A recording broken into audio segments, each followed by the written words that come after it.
الحمد لله نحمده ونستعينه ونستغفره ونؤمن به ونتوكل عليه ونعوذ بالله من شرور أنفسنا ومن سيئات أعمالنا من يهده الله فلا مضل له ومن يضلله فلا هادي له ونشهد أن لا إله إلا الله وحده لا شريك له ونشهد أن سيدنا ومولانا وحبيبنا محمدا عبده ورسوله الحمد لله وكفى والصلاة والسلام على رسوله المصطفى وعلى عباده الذين ارتضى ومن بهداهم اهتدى وبآثار أهل المدينة اكتفى أعوذ بالله من الشيطان الرجيم بسم الله الرحمن الرحيم إنا أرسلنا نوحا إلى قومه أن أنذر قومك من قبل أن يأتيهم عذاب أليم قال يا قوم إني لكم نذير مبين أن اعبدوا الله واتقوه وأطيعون يغفر لكم من ذنوبكم ويؤخركم إلى أجل مسمى إن أجل الله إذا جاء لا يؤخر لو كنتم تعلمون قال رب إني دعوت قومي ليلا ونهارا فلم يزدهم دعائي إلا فرارا وإني كلما دعوتهم لتغفر لهم جعلوا أصابعهم في آذانهم واستغشوا ثيابهم وأصروا واستكبروا استكبارا یقیناً ہم نے نوح کو ان کی قوم کی طرف بھیجا کہ تم اپنی قوم کو باخبر کرو اس سے پہلے کہ ان کے پاس ایک دردناک عذاب آ جائے۔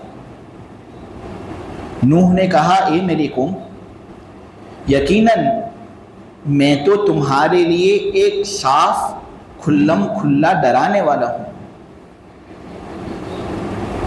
کہ تم اللہ کی عبادت کرو، اسی سے ڈرو اور میرا کہنا مانو۔ نتیجے میں اللہ تبارک و تعالیٰ تمہارے گناہوں کو معاف کر دے گا اور ایک متعین مدت تک تم کو زمین پر باقی رکھے گا۔ یقین جانو اللہ کا متعین وقت جب آ جاتا ہے تو پھر وہ بالکل بھی تاخیر نہیں کرتا، اس کو مؤخر کرنا ممکن ہی نہیں۔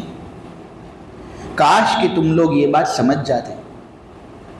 نوح نے کہا اے میرے رب، میں نے تو میری قوم کو رات دن دعوت دی، رات دن اپنی قوم کو میں نے حق کی دعوت دی، لیکن میرے دعوت دینے نے ان کے اندر بھاگنے کے علاوہ کسی اور چیز کا اضافہ کیا ہی نہیں۔ میری دعوت کا اس کے سوا کوئی نتیجہ ہوا ہی نہیں کہ یہ تو اور زیادہ مجھ سے بھاگنے لگے۔ یقین جانو جب بھی میں ان کو دعوت دینا شروع کرتا تاکہ اے اللہ تو ان کو معاف کر دے، تو یہ لوگ کرتے یہ تھے کہ اپنی انگلیوں کو اپنے کانوں کے اندر ڈال دیتے مجھ سے چھپنے کے لیے، اور تاکہ میں نہ دکھوں اس لیے وہ اپنے کپڑوں کو اپنے اوپر چھپا لیتے تھے، اپنی بات پر اڑے رہتے تھے اور تکبر ہی تکبر کا مظاہرہ کرتے تھے۔ سورہ نوح کی تفسیر الحمدللہ آج شروع ہونے والی ہے۔ سورہ نوح کے اندر 2 رکوع ہیں، اس کے اندر آیتوں کی تعداد ہے 28، الفاظ سورہ نوح کے اندر ہیں 224، اور حروف کی تعداد، لیٹرز جو سورہ نوح کے اندر ہے اس کی تعداد ہے 919۔ میرے پروردگار کا ہم پر فضل ہے، اور وہ تو ہم پر احسان کرتا ہی رہتا ہے۔ اس کا نظام بڑا نرالا ہے کہ ایک حرف اگر پڑھا جائے تو بدلے میں اللہ تبارک و تعالیٰ 10 نیکیاں دیتا ہے۔ میرے عزیزوں، میرے پیاروں، جب اس سورت کے اندر 919 حروف ہیں تو انشاءاللہ مختصر سورت کو پڑھنے کے نتیجے میں آدمی کے کھاتے کے اندر کم سے کم 9190 اجر آ جاتے ہیں۔ اور یہ بھی میں بات کر رہا ہوں کم سے کم اجر کی۔ آدمی پھر جتنا اخلاص کے ساتھ اللہ تبارک و تعالیٰ کے یہاں پر اس قرآن کی تلاوت کرے، جتنا رو رو کر اس قرآن پاک کی تلاوت کرے، لوگوں کو دکھانے کے لیے تلاوت نہ کرے بلکہ محض اللہ تبارک و تعالیٰ کو راضی کرنے کے لیے قرآن کی تلاوت ہو، تو پھر اللہ تبارک و تعالیٰ اس کا اجر بڑھاتا جاتا ہے، حتیٰ کہ اس کا حقیقی علم مجھے بھی نہیں ہو سکتا، نہ کسی دوسرے کو ہو سکتا ہے۔ اللہ ایسے آدمی کو کتنا اجر دیتا ہے تو وہ تو اللہ تبارک و تعالیٰ ہی زیادہ بہتر جانتے ہیں۔ میرے عزیزوں، یہ سورت نوح علیہ السلام کی زندگی پر مشتمل ہے، اسی لیے اس سورت کا نام نوح رکھا گیا۔ اس کے اندر نبی پاک صلی اللہ علیہ وسلم کو یہ تلقین کی گئی ہے کہ دیکھو، آپ جب قوم کی طرف جاؤ ان کو دعوت دینے کے لیے تو نہایت صبر سے کام لو، اچھے اخلاق سے لوگوں کے ساتھ پیش آؤ۔ یہ لوگ آپ کو تنگ کریں تو ایسا نہیں کہ آپ واویلا شروع کر دو، بے صبرے ہو جاؤ۔ دیکھو، تم سے پہلے ایک پیغمبر تھے جن کا نام تھا نوح، ان کو ان کی قوم نے بہت زیادہ پریشان کیا، اور ان کی قوم نے ان کو اتنا تنگ کیا کہ اس کا تصور بھی ایک آدمی کر نہیں سکتا۔ لہٰذا جب انہوں نے صبر کیا اور یہ دین کی دعوت ان کو پہنچائی تو تمہیں بھی صبر کرنا۔ ہر چیز ایک دن کے اندر نہیں ہوتی۔ تم یہ چاہو گے کہ ایک دن کے اندر ماحول بدل جائے، دینی اعتبار سے جو فوائد ہیں وہ لوگوں کے اندر پھیل جائے، تو ایک ہی دن کے اندر، ایک مہینے کے اندر، ایک سال کے اندر یہ تمام چیزیں نہیں ہوتی۔ آدمی جب محنت کرتا رہتا ہے تو کئی سالوں بعد اس کا نتیجہ پھر ظاہر ہوتا ہے۔ تو اس سے پہلے جو سورہ معارج تھی نا، اس سورہ معارج کے اندر اللہ تبارک و تعالیٰ نے نبی کریم صلی اللہ علیہ وسلم کو حکم دیا تھا فَاصْبِرْ صَبْرًا جَمِيلًا۔ مجھے معلوم ہے کہ یہ لوگ آپ کو تکلیف پہنچا رہے ہیں، آپ کا مذاق بنانے کے لیے اور ٹھٹا اڑانے کے لیے آپ کے ارد گرد جمع ہو جاتے ہیں، صحیح طریقے سے آپ کو دعوت دین کرنے نہیں دیتے، مجھے سب معلوم ہے، لیکن تم صبر کرو۔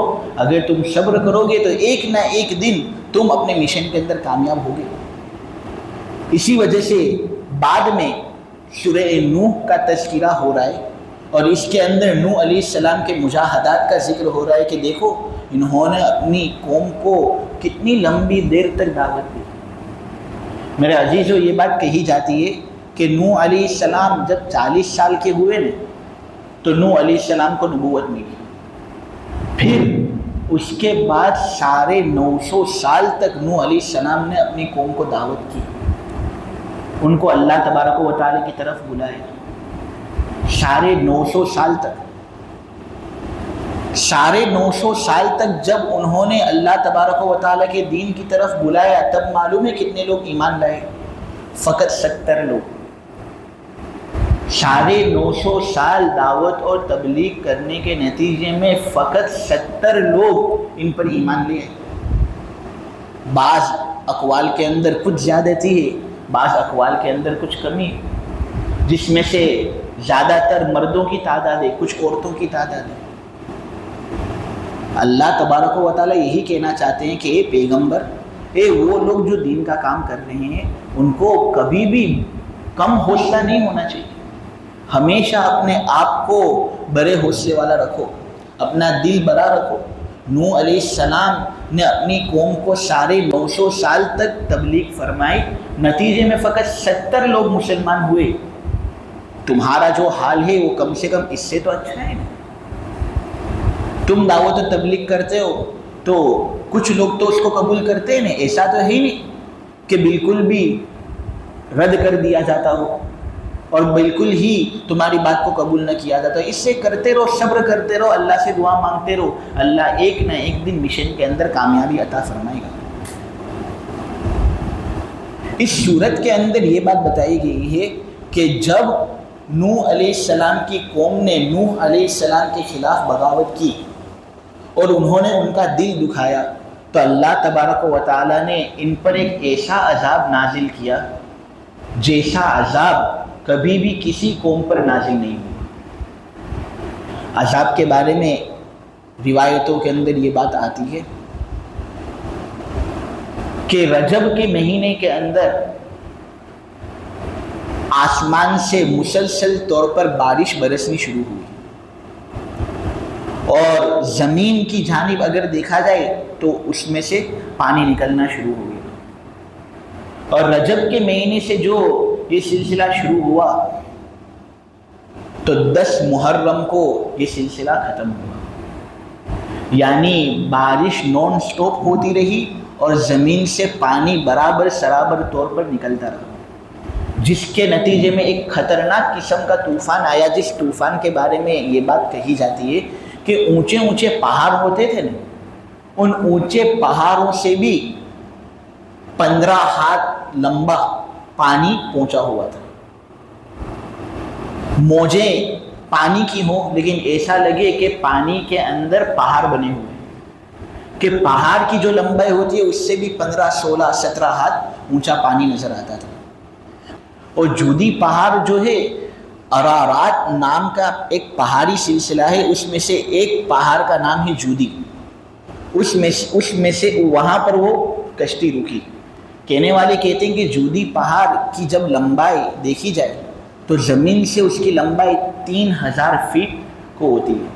یعنی زمین سے اگر آدمی ناپنا چاہے تو اوپر تک کی لمبائی 3000 فیٹ کی ہوتی ہے. اس سے آدمی اندازہ لگا سکتا ہے کہ جب طوفان کچھ ٹھنڈا ہوا تو پھر اس وقت موجیں 3000 فٹ کی ہوا کرتی تھی. تو جب طوفان عروج پر تھا تو اس وقت طوفان کا کیا عالم تھا یہ تو اللہ تبارک و تعالیٰ ہی زیادہ بہتر طریقے سے جانتے ہیں. نوح علیہ السلام کا مکمل نام ہے نوح ابن لامک ابن متوشلخ ابن خنوخ، یعنی ادریس علیہ السلام. یعنی نوح علیہ السلام کے ابا کا نام تھا لامک، لامک کے ابا کا نام تھا متوشلخ، اور متوشلخ کے ابا کا نام تھا خنوخ. کہنے والے کہتے ہیں کہ آدم علیہ السلام جب زمین پر آئے تو اس وقت سب لوگ دین حق پر تھے، کوئی بت پرستی کرتا نہیں تھا اور سب اللہ تبارک و تعالیٰ کو مانتے تھے. لیکن ہوا یہ کہ آدم علیہ السلام کے بعد جب 1000 سال گزر گئے نا تو 1000 سال کے بعد نوح علیہ السلام کے زمانے میں بت پرستی شروع ہو گئی اور لوگوں نے مورتیاں بنانی شروع کی اور اس طرح مورتیوں کے سامنے وہ سجدہ کرتے تھے. جب مورتیوں کا سلسلہ بہت زیادہ آگے بڑھ گیا تو اللہ تبارک و تعالیٰ نے نوح علیہ السلام کو بھیجا ان کو دعوت دینے کے لیے. لیکن جب ان لوگوں نے نوح علیہ السلام کی بات نہیں مانی، اللہ تبارک و تعالیٰ نے ایک بڑا لمبا چوڑا وقت ان کو دیا تھا دین حق کو قبول کرنے کے لیے. لیکن جب انہوں نے اس کو قبول نہیں کیا تو اللہ تبارک و تعالیٰ نے پوری قوم کو ہلاک اور برباد کر دیا. نوح علیہ السلام آدم علیہ السلام کے 8ویں نمبر کے پشت پر آتے ہیں یا 10ویں نمبر کے پشت پر آتے ہیں، اس میں ذرا اختلاف ہے. نوح علیہ السلام سے پہلے ایک نبی ادریس علیہ السلام تھے جن کا دوسرا نام کنوخ بیان کیا جاتا ہے، اور ایک اور نبی حضرت ادریس علیہ السلام سے پہلے تھے جن کا نام تھا شیث علیہ السلام، اور شیث علیہ السلام ہی حضرت آدم علیہ السلام کے بیٹے تھے. تو اس سے یہ بات معلوم ہوتی ہے کہ نوح علیہ السلام سے پہلے 3 نبی لوگ آئے تھے لوگوں کو دعوت دینے کے لیے، لیکن سب سے پہلے نبی جن کو مشرکین کی طرف بھیجا گیا تو وہ حضرت نوح علیہ السلام تھے۔ نوح علیہ السلام کی عمر کے بارے میں یہ بات بیان کی جاتی ہے کہ 1050 سال کے تھے، کیونکہ ان کو نبوت ہی 40 سال کی زندگی میں ملی۔ 40 سال جب ہو گئے تو پھر انہوں نے دعوت و تبلیغ شروع کیا۔ 950 سال تک انہوں نے دعوت و تبلیغ کا فریضہ انجام دیا، جیسے کہ سورہ عنکبوت سے اس بات کا ثبوت ہمیں ملتا ہے۔ تو جب 9050 کو تم 40 میں ملا لو تو پھر 990 سال ہوتے۔ اس کے بعد طوفان نوح آیا۔ طوفان نوح مستقل 6 ماہ تک رہا، اور پھر طوفان نوح کے بعد نوح علیہ السلام مستقل طور پر 60 ایئرس تک زندہ رہے۔ حساب لگایا جاتا ہے اور 60 ایئرس کو 990 کے اندر ایڈ کرتے ہیں تو یہ حساب نکلتا ہے کہ نوح علیہ السلام کی عمر 1050 سال کی تھی۔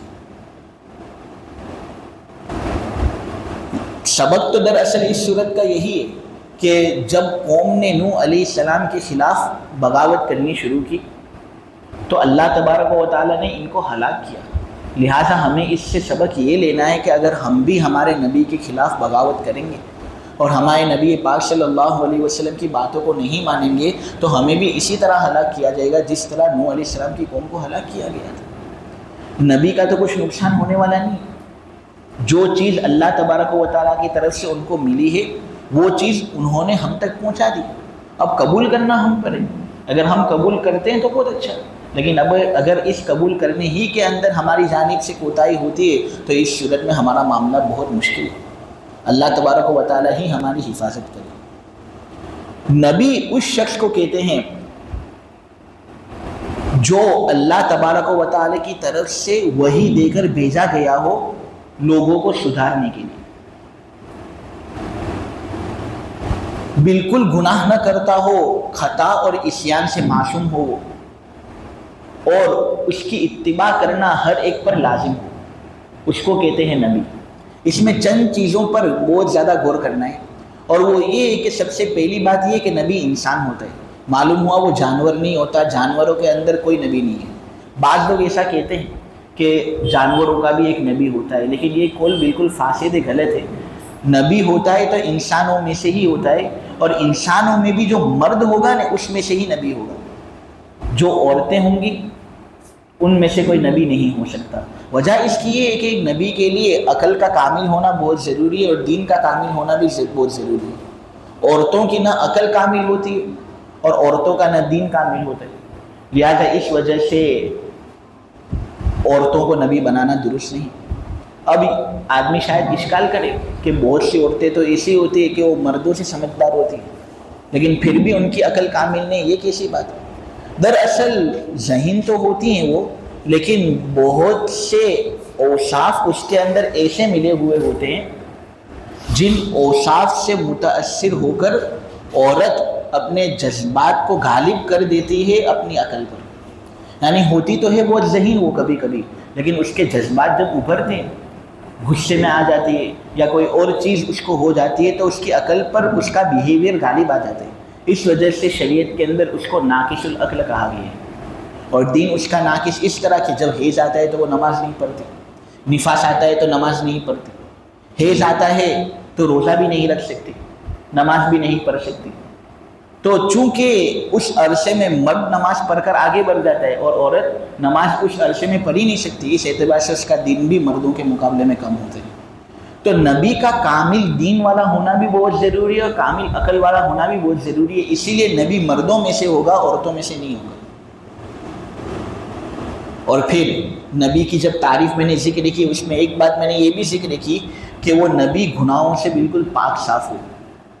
گناہ نبی سے ہو نہیں سکتے، کیونکہ اگر نبی ہی گناہ کرتا ہو تو پھر اس شرط میں قوم اس کی اتباع کس طرح کرے گی؟ نبی زنا سے روکتا ہو اور اگر بالفرض وہ زنا کرتا ہو نعوذ باللہ تو قوم کیا زنا سے رکے گی؟ نہیں رکے گی۔ اس لیے ایک نبی کا معصوم عن الخطا ہونا بہت ضروری ہے۔ ساتھ ساتھ نبی کی اتباع ہر ایک پر بہت لازم ہوتی ہے۔ کوئی آدمی کے لیے مناسب نہیں کہ وہ نبی کی پیروی نہ کرے۔ عربی کے اندر اس کے لیے ایک لفظ آتا ہے مفروض الاتباع۔ نبی کی اتباع کرنی پڑتی ہے۔ اتباع دراصل طبیعتن سے ماخوذ ہے۔ طبیعتن اس چھوٹے جانور کو کہتے ہیں جو اپنی ماں کے پیچھے چلتا رہتا، وہ فقط یہ دیکھتا ہے کہ ماں کہاں جا رہی ہے اور وہ ماں کا پیچھا کرتا ہے، یہ نہیں دیکھتا کہ ماں وہاں کیوں جا رہی ہے۔ اسی لیے ہمیں بھی جب پیغمبر کی اتباع کرنی ہے تو ہمیں بس نبی کی ذات کو دیکھنا ہے کہ وہ کہاں جا رہے ہیں، کیا بتا رہے ہیں، کیوں ایسا بتا رہے ہیں، نے کیوں ایسا حکم دے رہے ہیں۔ ان سب چیزوں کی تفصیلات کے اندر ہمیں نہیں پڑھنا، ہمیں اسی بات کا حکم شریعت کی طرف سے دیا گیا۔ سورہ نوح کا یہ مضمون ہمارے سامنے بیان ہوا، اور یہ مواد ہمیں اس بات کی ہدایت دیتا ہے کہ کبھی بھی اپنے نبی کی خلاف ورزی کرنا مت۔ اگر بھولے سے بھی اپنی نبی کی خلاف ورزی کرنے کی عادت تمہاری پڑ گئی اور نبی کی خلاف ورزی کرتے رہے تو جس طرح قوم نوح پر عذاب آیا اس طرح تم پر بھی عذاب آ سکتا ہے۔ سورہ نوح نے یہی بات ہمارے سامنے واضح کی، لہٰذا ہمارے نبی پاک صلی اللہ علیہ وسلم کے بارے میں چند چیزیں آپ کے سامنے بیان کرتا ہوں۔ وہ چیزیں جب ہمارے دلوں کے اندر ہوں گی تب ہم نبی کریم صلی اللہ علیہ وسلم کی اتباع کریں گے، کیونکہ اتباع ان چیزوں کی جاتی ہے جن چیزوں کی معرفت دل کے اندر کچھ ہو، ورنہ ایسے آدمی کی اتباع کرنا جس سے ہمیں کچھ سروکار ہی نہیں، جس کا نہ ہم نام جانتے ہیں، جس کے بارے میں ہم کچھ نہیں جانتے، تو پھر ایسے آدمی کی اتباع بھی ہم کامل طریقے سے کر نہیں سکتے۔ تو سب سے پہلی بات تو یہ کہ ہمارے نبی پاک صلی اللہ علیہ وسلم صحیح احادیث کو اگر دیکھا جائے تو 5 نام نبی کریم صلی اللہ علیہ وسلم کے ہمیں ملتے ہیں۔ خود حضور پاک صلی اللہ علیہ وسلم نے کہا لی 5 اسماء، میرے 5 نام ہیں۔ سب سے پہلا نام حضور کا محمد، نبی کریم صلی اللہ علیہ وسلم کا دوسرا نام احمد، نبی کریم صلی اللہ علیہ وسلم کا تیسرا نام الماہی، نبی کریم صلی اللہ علیہ وسلم کا چوتھا نام الحاشر، اور نبی کریم صلی اللہ علیہ وسلم کا 5واں نام العاقب۔ یہ وہ 5 نام ہیں کہ صحیح حدیث سے اس کا علم ہمیں ہوتا ہے۔ لہٰذا کوئی اگر پوچھے کہ نبی کریم صلی اللہ علیہ وسلم کے نام کتنے ہیں تو ایک مسلمان کے پاس یہ جواب بہت ضروری ہے کہ نبی کریم صلی اللہ علیہ وسلم کے 5 نام ثابت ہیں۔ صحیح بخاری کے اندر اور صحیح طریقے سے 5 نام کا ثبوت ملتا ہے۔ نمبر 1 احمد، نمبر 2 محمد، نمبر 3 ماہی، نمبر 4 حاشر اور نمبر 5 عاقب۔ ہاں اس کے علاوہ اور نام بھی ہیں لیکن ان کا ثبوت صحیح طریقے سے ہوا نہیں۔ علماء نے نام نبی کریم صلی اللہ علیہ وسلم کے مزید بھی بتائے، چنانچہ علامہ عراقی نے اپنی کتاب الفیۃ السیرۃ النبویہ کے اندر یہ بات لکھی ہے کہ ایک قول یہ کہ نبی کریم صلی اللہ علیہ وسلم کے ناموں کی تعداد 68 ہے، ایک قول یہ کہ نبی کریم صلی اللہ علیہ وسلم کے ناموں کی تعداد 99 ہے، ایک قول یہ کہ نبی کریم صلی اللہ علیہ وسلم کے ناموں کی تعداد 300 ہے، اور بعض صوفی لوگ تو یہ کہتے ہیں کہ نبی کریم صلی اللہ علیہ وسلم کے ناموں کی تعداد 1000 ہے۔ مولانا محمد موسیٰ روحانی بازی نے اپنی کتاب القصیدۃ الحسنی باسماء النبی العظمیٰ کے اندر نبی کریم صلی اللہ علیہ وسلم کے 521 نام بیان کیے۔ علامہ سخاوی نے اپنی کتاب القول البدیع کے اندر نبی کریم صلی اللہ علیہ وسلم کے 448 نام بیان کیے۔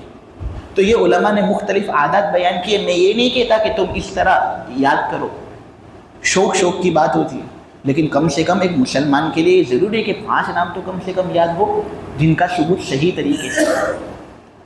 تو حضور نے خود فرمایا کہ میرے 5 نام ہیں، number 1 Muhammad, number 2 Ahmed, number 3 Aqib, number 4 Hashir اور نمبر 5 ماہی۔ نبی کریم صلی اللہ علیہ وسلم کا نام محمد کس نے رکھا؟ نبی کریم صلی اللہ علیہ وسلم کے دادا عبد المطلب نے حضور کا یہ نام رکھا۔ بہت سے مسلمان ایسے ہوتے ہیں کہ ان کو یہ بھی نہیں معلوم۔ علامہ سہیلی نے روز الانف کے اندر یہ بات لکھی ہے کہ نبی کریم صلی اللہ علیہ وسلم کے دادا نے حضور پاک صلی اللہ علیہ وسلم کا نام محمد رکھا تھا۔